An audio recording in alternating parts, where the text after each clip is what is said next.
It's music is therapy.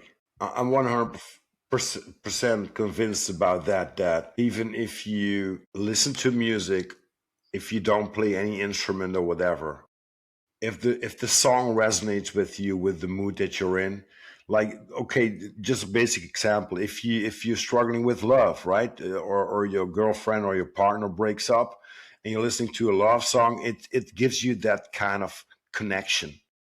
But I think that also, and I'm sure you knew, that a lot of music was healing frequency. Like Bob Marley, Jimi Hendrix, they had everything put it out in 432 hertz, but now they skipped it to 440, right? So you have to be very careful. But I think it's especially if you're picking up an instrument as someone who is, struggling with some mental issues and things that you conquered in the past, or things that you still are dealing with. It's such a release to put that out with an instrument and writing songs about it, and to give that back to the world somehow. I think it's one of the biggest things that we can achieve as a musician, right? To put it out and to heal ourselves with the things that we're doing. Yeah, yeah, absolutely.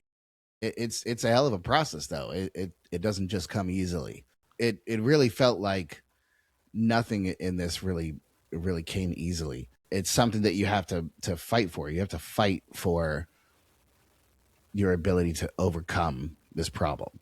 The problem of having things that you need to tell and express, but still in a way, like music is, you don't usually get like music doesn't feel like you get the full expose.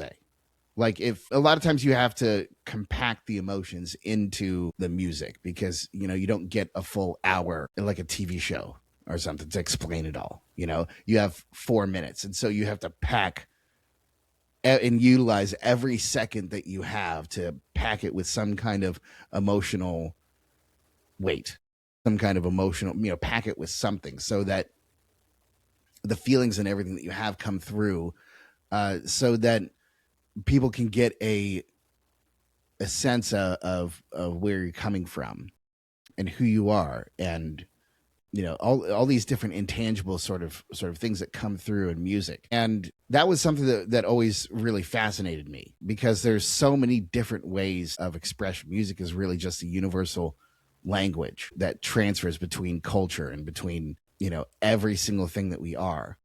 And like you mentioned, frequency is the measurement of sound, and sound goes through us. And it's important to know that sound vibrates us as well. It changes us in just very small incremental ways every time that we hear it and are exposed to the actual physical movement of sound. So it's, for example, when I had knee surgeries and I wanted to try and start, I was at a point to where, if you've ever been through a knee surgery recovery, there's a part to where you can't really move your knee, and you have to keep it exactly like totally straight.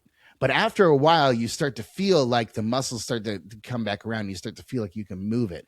But there's some sort of intangible sort of little things that are missed, between before you had the surgery as opposed to after. Mm-hmm.